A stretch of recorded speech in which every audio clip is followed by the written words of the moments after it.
Perfect. Thank you very much, Hans. First, I'd like to thank both Hans from the European Copper Institute and Jean-Sébastien Brock from Energy Evaluation for asking me to speak at this webinar and raising it. So thank you very much. I'm going to quickly just take you through what I hope to cover in this session. So first of all, I'm just going to talk a little bit about the aims of the webinar and what you guys want to get out of it. And then about CECAN, so the organisation behind the work that I did, that funded the research I did. But the main bit of the presentation is actually going to focus on the research and exploring the findings around experience of evaluation, informing policy and understanding complexity. I'll then make some brief conclusions and open it up to the floor for Q&A and hopefully some interesting discussion. So, in terms of what you will hopefully get out of the webinar, you'll obviously hear the research findings, but hopefully also we'll be able to begin to build a constructive dialogue and a practice exchange around the experience of evaluation, how to inform policy and understanding complexity, as well as finding out about CECAN. I don't want it to be a one-sided discussion, so yes, I will be speaking for quite some time, but I hope that through the Q&A and through the discussion at the end, we can make it a more interactive session. And in order to kick us off, I thought it would be quite interesting to have a little bit of a poll to get a sense of what you expect to get out of this session. So obviously something caught your eye and made you interested to sign up, so I was wondering if you could just maybe if Hans is going to open a poll and just tell me what you expect to get out of these sessions. Maybe why you signed up or what interests you about it.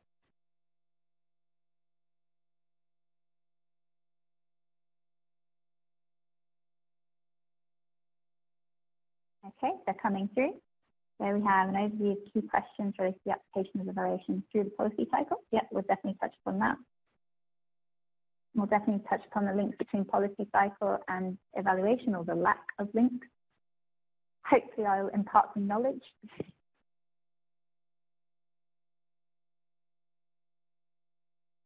Anything else? Tools for energy policymaking. I think I'll be able to touch upon tools, and they'll be able to translate into the energy field as well. But they won't necessarily be bespoke to energy policymaking. How to make policies. Yeah, we will definitely touch upon the relationship between evaluation and practitioners doing evaluations as well as policymakers. I'm not going to be touching on lobbying too much, unless that's kind of meant to be the lobbying for evaluation to be more impactful in policy, then yes, that we will touch upon it. Energy for policy making for sustainable development. So I think, yes, I'll touch upon evaluation practices that will be relevant to that as well. And yes, new knowledge on evaluation, definitely. I think for those 8 that have come through, we'll definitely touch upon that. I have someone saying that the voice is coming across as metallic. Is that true for everyone? We did a microphone check and it seemed to be working. It should be okay. This should be the quality of the internet connection. So people who experience this might be reconnecting, and then that could improve the quality. But because I think here in the teleconference the sound is coming through quite okay. Yes. Yes. Okay. Well, I think we can hope we can close the poll now. It's been quite, but I think we'll be able to definitely touch on all those 9 things that have come through. Thank you for that. That's very helpful, and hopefully I'll be able to shape what I say according to these as well. Okay, so if we start off, first and foremost, what is CECAN? I don't know how many of you have come across this organisation. organisation, but it's a £3 million UK research centre.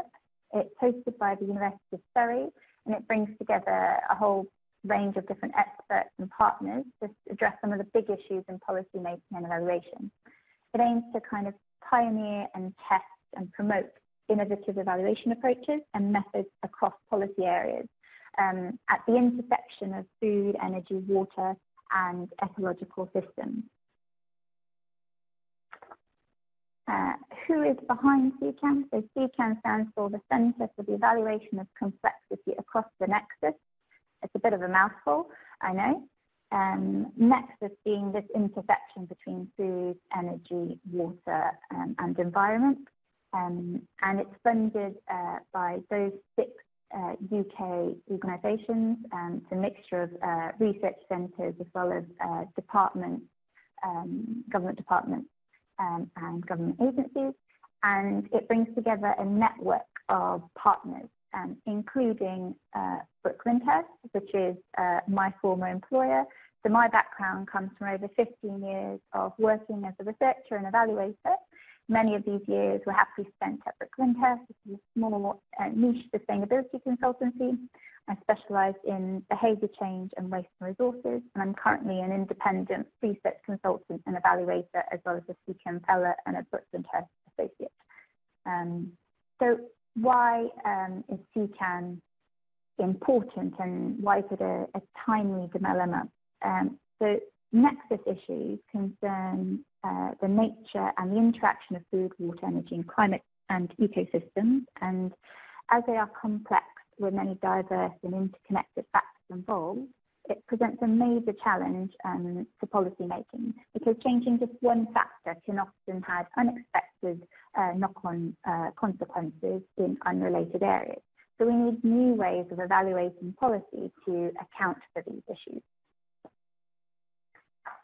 Now, how will CECAN create impact? It will do so by, it is doing so by influencing the practice of evaluation through the Nexus in a complex world. So it does through leadership, so for example, connecting people like in today's webinar, or through case studies, which you can go on the CECAN website and have a look at.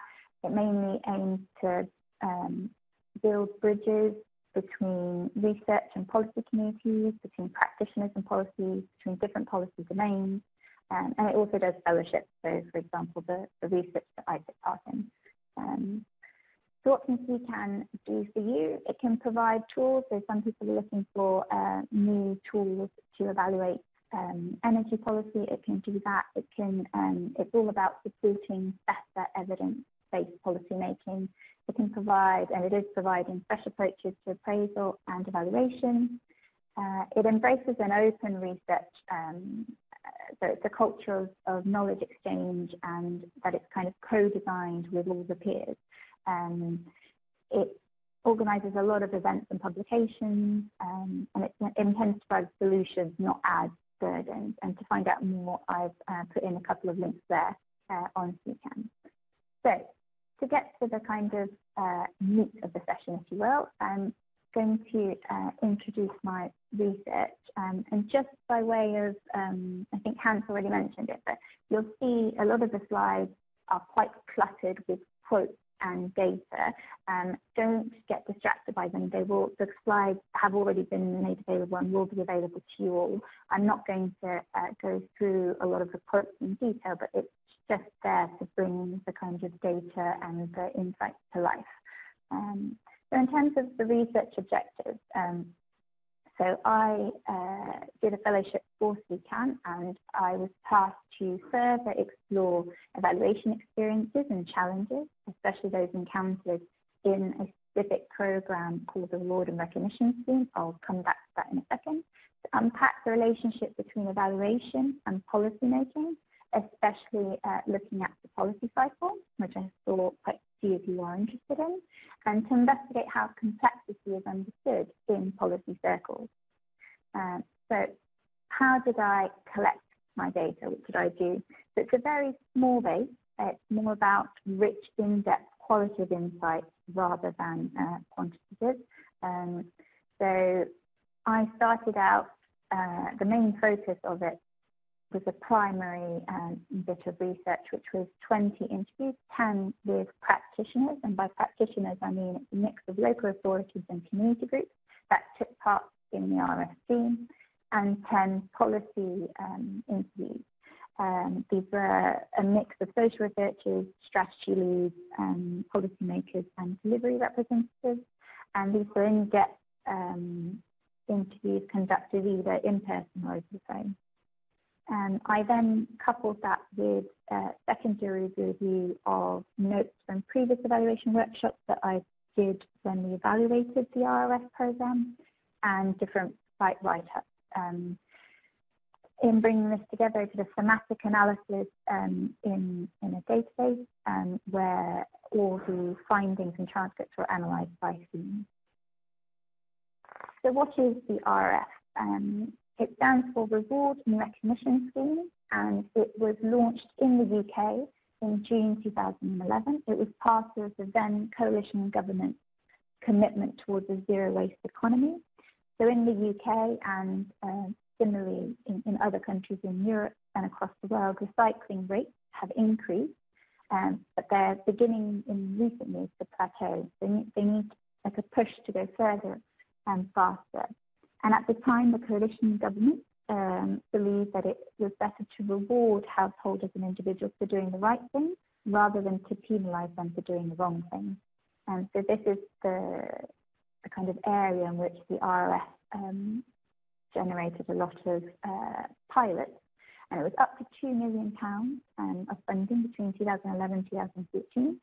It supported 31 different schemes run by 25 different civil society organisations and local authorities. The schemes focus on different behaviours, looking at a real general spread of geographical locations, reach, audiences, delivery mechanisms, engagement, material type, time frames. You can see where the complexity creeps in. So all tested the impact of reward and recognition on increasing recycling and reuse. So the idea was to create a safe space to foster innovative schemes to inform best practice. The evaluation, which I led while at Flintest, was a process narrative evaluation using key impact indicators and case studies. Now, what about energy? Is this not too UK-centric? Hopefully you're not feeling too shortchanged, but what I would like to say is don't worry. You will feel richer by the end of the webinar. So the RRF was not looking at energy policy, and I know full well that the majority of you listening in today work on energy policy, but we thought that though the research did not deal directly with energy issues, the conclusions and the process of the evaluation is clearly useful for evaluation in energy policy. And indeed, the way policymakers and practitioners can be involved in the evaluation process is useful across different topics. So the end goal of this session is to unpack how to better conduct evaluations of complex systems and improve evidence-backed policymaking, not only focusing on the UK context, but hopefully offering lessons that can be extrapolated across European international contexts and to various policy fields. So in the context of a global, interconnected and complex society, despite Brexit, these research insights will be relevant to all of you. Okay, so let's kick off to the meat of the session. In terms of experience of evaluation, the four main challenges that both the practitioners and the policy stakeholders voiced was the disconnect between each of the individual schemes' delivery needs versus the evaluation of the program as a whole. So assessing impact, additionality and attribution of change to the reward and the recognition alone was very difficult. There was this tug of war between policy, research and delivery. There's a general lack of joined up thinking between commissioning, designing and implementing the evaluation. So practitioners, for example, felt the strain of accurate data because it was needed quickly, and because the delivery was very messy, they were very concentrated on delivering their programs and weren't very preoccupied about the evaluation side of things. While the policy stakeholders felt the evaluation is key to good policy making, but policy isn't driven by evaluation. So overall, evaluation in the round was considered very important, both for the policy stakeholders and for the practitioners to demonstrate impact of their scheme. So though evaluation is instrumental in measuring the effectiveness and the impact of a policy in a scheme, certain circumstances and data don't always enable this to happen. However, degrees of evaluation are important and necessary, so one could say it needs to be marked evaluation, so it needs to be fit for purpose, and it can't be the kind of always the robust type of evaluations that a researcher like myself would like to see. So in terms of the evaluation journey, what came through from the research I conducted is that quite often these phases are kind of self-contained phases, and there isn't an actual journey from one phase to the next. So the design, commissioning, implementing, and completing of evaluation are quite self-contained, and quite a lot of the evaluation is not done in a continuous manner. So because the world's constantly moving on and problems change, it's a rolling challenge. Another issue was that there was an expectation that the design and planning happens in the tendering process of the evaluation rather than internally within the department that's actually commissioning the evaluation. And quite often this results in the cheapest evaluation being commissioned rather than the most appropriate in terms of method, especially in a kind of resource-type society and government. So, and then another issue that was obviously apparent was that policy isn't necessarily designed in a way that makes it evaluable. So there's a sliding scale of approaches within and across organisations, both in the UK and across the EU and globally. There are laissez-faire approaches to more hands-on, centrally controlled styles of evaluation. And the fact that there are so many different types of evaluation makes it very hard for a practitioner to know how to position an evaluation of a project that they are doing. In terms of challenges when actually doing the evaluation, these were challenges that, in all honesty, it's nothing new. So they're challenges that are true of most evaluations, and undoubtedly you guys have encountered most of these challenges already. So the main one was data, and the three main issues are accessibility, availability, and ownership. So in terms of collection of data, knowing what data to collect and how the different reporting mechanisms work, having too much data. And another main issue that this large program had was the type of data. So there were some teams that were doing randomized controlled trials, and other teams that were simply collecting anecdotal data. And trying to kind of compare the results of these teams is very, very difficult. So all practitioner interviews stated that they struggled with these data issues, and the main one definitely,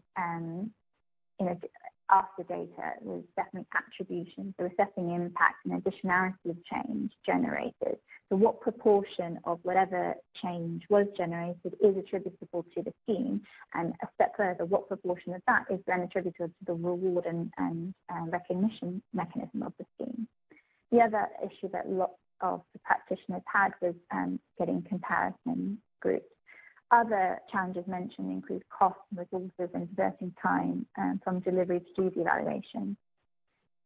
Moving on to the policy side of the argument, so the challenges that they faced were the same three challenges. They were just kind of from a different perspective. So they mentioned data, they mentioned identifying control groups, isolating the impact of the policy as opposed to the impact of the reward and recognition part that the practitioners mentioned budget. So they're the same side of the different side of the same medallion. In terms of the delivery and evaluation relationship, it kind of felt at times as a tug of war. So it's a bit tense, not polarized, but a tense relationship with evaluation taking time and resources away from the delivery side of things. But more often than not, in the majority of the 31 projects, it was a complementary partnership. So where evaluation fed into the delivery of the project in an integrated fashion. So looking at the RRF example specifically, practitioners felt part of a national call to action to test rewards and recognition as a way of increasing recycling and reuse. And the rationale behind the evaluation was a proof of concept, so whether the policy worked or didn't work. Many of the practitioners felt that the evaluation that they were requested to take part in was much more hands-on and onerous and detailed compared to the other funding streams. And there were a lot of intervening factors and background noise that made attribution to the scheme, let alone the reward element of the scheme, very difficult, if not impossible.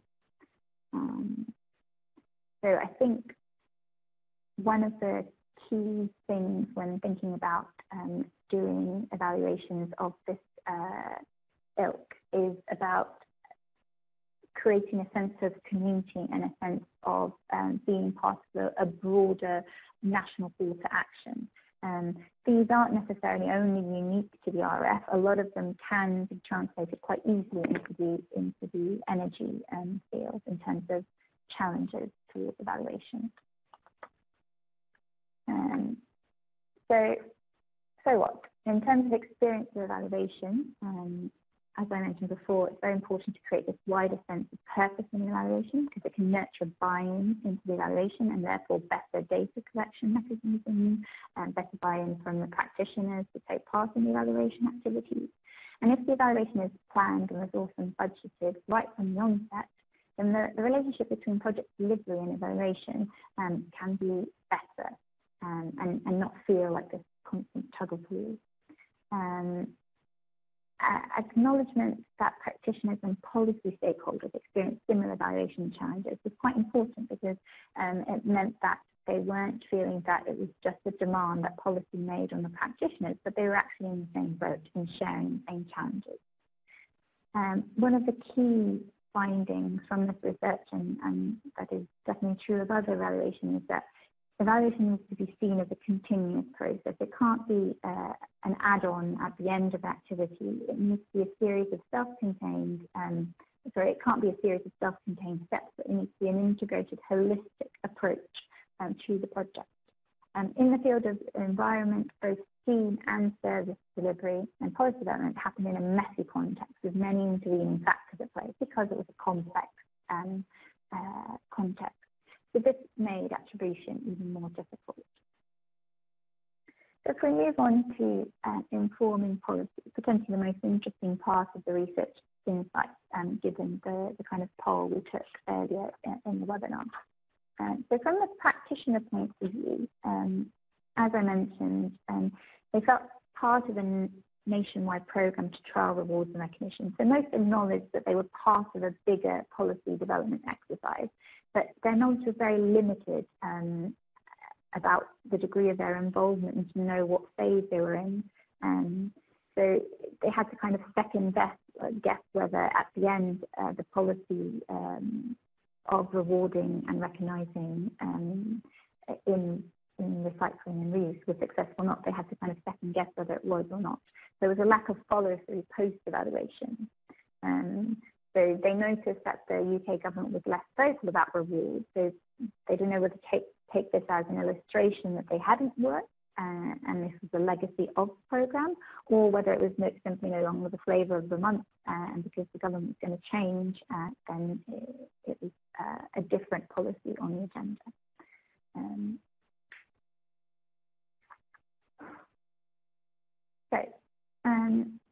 Another main finding, which may seem obvious, but I think that sometimes we forget, is that both evaluation and policy making happen at different speeds. They're working to two distinct tempos. So policy making is fast-paced, dynamic, it has a quick turnaround, versus the slower, analytical, detailed and long time frame of evaluation. And this can kind of cause a conflict between the two. For example, this quote kind of really sums it up nicely. just an example of the reward and recognition program, by the time that the evaluation was done, signed off and published, it wasn't really on anyone's agenda anymore. It wasn't topical. It took too long to do the evaluation, but it needed that long because you have to pilot it, you have to evaluate it, and you had to write it up. So it's a big dilemma. So this mismatch of timing between what policy dictates the needs and what evaluation dictates the needs is really a crucial problem. Other things worth mentioning are that evaluators and analysts need to be comfortable, basically. So the way to solve this problem is to be comfortable with good enough and impact at this point of time. So rather than waiting for the final report with all the I's dotted and the T's crossed, the evaluators need to feel comfortable to kind of do this live feed into policy, and policy need to feel comfortable and take the risk that at the end the conclusions may be different once all the data has been collected. But this kind of partnership working throughout the evaluation is very important, especially given the new regulatory regime, both happening at the UK level but also at the EU level, where there's much more requirement of post-implementation review. And so this is very salient for future policy making. So in terms of what we did in the interviews, is we were looking at the policy cycle, which is here on the top right-hand corner of this slide. And obviously the policy makers had a high degree of recognition of this policy cycle. But they recognized it was mainly applied to new policies rather than continuously used. It was used as a discursive process tool and often as a justification of the department's work. Some people were saying they don't use it, it just is what it is. It's a part of the standard operating procedure. So it's good in theory, but not necessarily in practice. And what's interesting is that if you look at the wheel, though it's in the shape of the wheel, if you were to cut it off here, it's actually an unravel the wheel. It's actually quite a linear process. So if you break the wheel at the evaluation and adapt and unravel the circle, it is effectively a line. It's not really circular. So what we then went on to do is we asked the interviewees what they thought needed to change from the policy cycle in order to make evaluation fit better into it. So what I've done here is I've taken the wheel and incorporated the suggestion and changes on how it should work according to the interviewees. So what they were saying was that it should become a way of working, a mindset, part of the work culture, not something that is done by the evaluation team when it exists. It's not something that happens to policy. It's an integrated work in progress between policy and evaluation. So evidence gathering and preparation for evaluation is going on in different ways in all phases, and this is indicated by the circular green arrows. And this needs to be obviously adapted in each phase and fed back, which is illustrated by these arrows. There's an evaluation cycle spinning by each phase, dependent on the maturity of the policy. So this is the evidence. I think I've lost connection.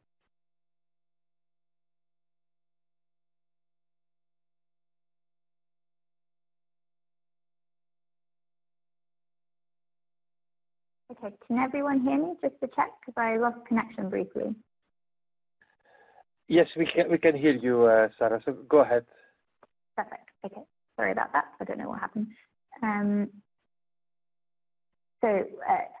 What the other things that the policy interviews mentioned was that they need to have an evaluation cycle spinning at each phase dependent on the maturity of the policy. So this needs to be evidence gathering and preparation for evaluation at each of the key points. They need to find the issue, understand the situation, developing a phase option, preparing for deliveries, committing responsibilities, implement and monitor, and then complete formal evaluation. But the evaluation cannot delay the policy development. So this would be unacceptable to policymakers. Hence the alarm clocks are signifying timely input and quick feedback loops. And then what happens at step 1 is actually step 7 of the previous cycle. So this can happen again and again. So that indicates the kind of constant feedback loops from one cycle to the next. So it's a holistic approach and it's a continuum. And if policy and analysts are working together, then it is true that evaluation is embedded behind each phase of policy delivery. And this is illustrated by the little stick figure representing kind of the policymaker working with the analysts and researchers. So some of the quotes that came out, so I think evaluation shouldn't be at every step, it should be all the way through without being a step. Does that make sense? It should be a way of working. I think the most useful message for the policy cycle is almost never too late to insert evaluation thinking. So that's what the policy interview suggested needed to happen to change the policy cycle. So in terms of challenges to actually make this happen, we've touched upon quite a few of them already, but the policy is not actually being designed to be evaluable.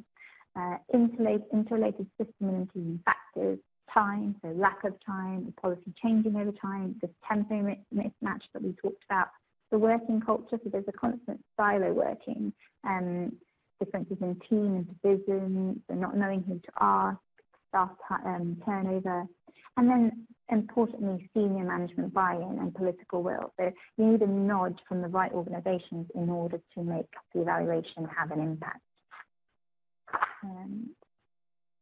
So looking at the RRF as an example, it had impacts on three fronts. So it impacted social research. So it encouraged funding of action-based research projects.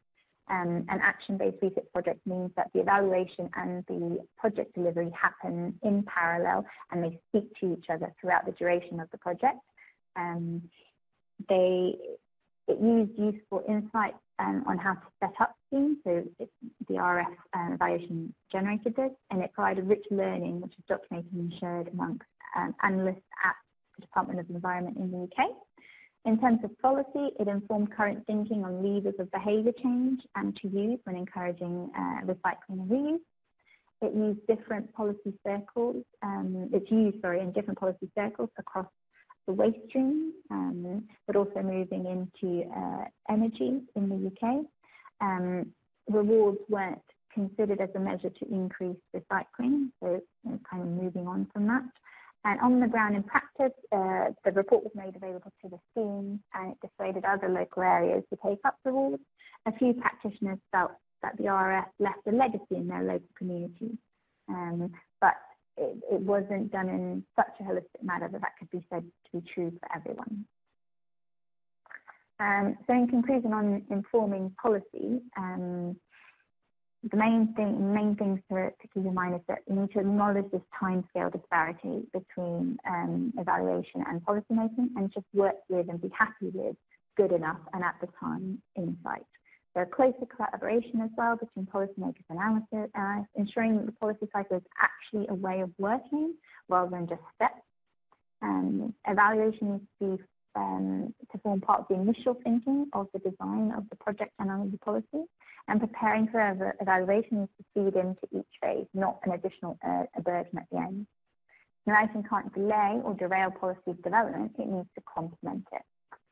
Now, in the last bit of my presentation, I was going to look at how policy makers and practitioners understood complexity and how it was defined. Now, this is very relevant also to all you energy policymakers and evaluators and researchers, because I'd argue that energy is even more complex in terms of policy issues than waste and resources. And so hopefully you'll find some interesting touch points here. So there are many nuances of complexity. So many descriptions from the interviews had common traits, like the various Google images I've put on this slide. But it was hard for them to define and talk about complexity without actually using the word complex. So when asked to define complexity, the practitioner interviews, their perspective was of a very local nature of complexity, looking at the micro level, so often true of new and controversial issues. So there was a lot of, they mentioned the background noise, they mentioned the issue is complex. It doesn't necessarily mean it's a complex approach and methodology in terms of evaluation, it's just the issue that's complex. But the degree to which a policy issue is contentious and controversial, that could impact whether it is a new, unknown, innovative policy on how complex it is. So the fact that it's controversial and new sometimes made it more complex. In terms of the policy side of things, so their perspective of complexity was much more of a system nature of complexity. So on the meta level, the context which makes it complex, it's the context which makes it complex, not the concept. So you can't control or predict the externalities. So for example, they were thinking of, well, you have the same audience, same interventions, but different impact. Why is that? So the challenge can be complicated, but the system is complex. And they made this distinction between complicated versus complex. And it's around predictability and lack of control is the complex side of things as opposed to the complicated side. Now the next page, I'm not going to delve into these. These are just some quotes to back up what I just said about complexity. If we take a closer look at these nuances, what makes something complex is its contextual specificity, it's the attribution difficulties we mentioned, it's the background noise, and all these resonated well with the interviewees. It's also about understanding complexity and how it can differ depending on the perspective. So whether you're looking at it from an evaluation point of view, from a policy point of view, from an issue point of view, or from a scheme concept point of view. A lot of it comes down to a question of framing. An issue can be complex, but the policy or evaluation doesn't have to be complex. Most issues within the Department of Environment and the Department of Energy are inherently complex, as it deals with non-linear processes in an interrelated system. So a policy issue which is so interrelated to other policies and factors, that makes it extremely difficult to assign causality. We need to look beyond the intended outcomes, and so benefits and risks that weren't necessarily intended or planned or factored in. That's basically an indicator of complexity. So if we go back a bit and look about what is in the name complex, complex issues aren't necessarily formally recognized as such or acknowledged as such. The term is not considered off-putting or negative, but some said the complex label may deter pursuit of certain policies. So we need to be careful how to use it and definitely frame it as an opportunity, so positive framing. So in order for assessing policy complexity, it needs to have traction with civil servants. And in order for it to have traction, it needs to be as an opportunity, not an additional burden on their workload. So in terms of complexity and evaluation methods, some interviews said that there needs to be new, different methodological tools to address complex issues, while others didn't know and a few didn't think so. So there's some appreciation that complexity precludes certain evaluation methods. But complexity is not only the issue. You can't lose sight of the bigger picture of what policy is trying to do. So it's not necessarily always helpful to cluster policies under different headings or techniques such as complex or not complex. And these quotes kind of reiterate the point I've just made. So in conclusion about understanding complexity, sometimes complexity can be seen as that common trait across policy issues that have governance issues, so that they are interrelated and for which impacts are hard to kind of measure and attribute and monitor. In terms of the attributes that make something complex, it's down to context, attribution, background noise, all aspects that resonate well with the interview in discussing complexity. The label complexity isn't necessarily important, but it's framing it. It needs to be seen as an opportunity, as a way of making things easier for the policymaker. Acknowledging complexity overtly and explicitly, and perhaps even formally, can help with evaluation and thus improve policy making. Any assessment of a policy's complexity has to be integrated in existing appraisal mechanisms. So there's no appetite for yet another process. It has to be integrated in existing mechanisms at the country level or at the EU level. So in conclusion, evaluation needs to be an integrative, continuous process, not a one-off exercise or an afterthought at the end of a project. It can't be seen as a series of self-contained steps. It has to be a way of working, a journey, a flow that is a cyclical one. Acknowledging the timescale disparity between policy and evaluation is really important. Using good enough insight and at the time insight and being okay with the risks that implicates. And embed preparing for evaluation, especially in initial policy design phases. Recognizing complexity, acknowledging it explicitly can better equip policy stakeholders and practitioners with smart evaluation approaches. And CECAN can help further these issues. Okay, so that was my presentation. And I was going to open it up to question and answers. Questions from you, answers from you, hopefully.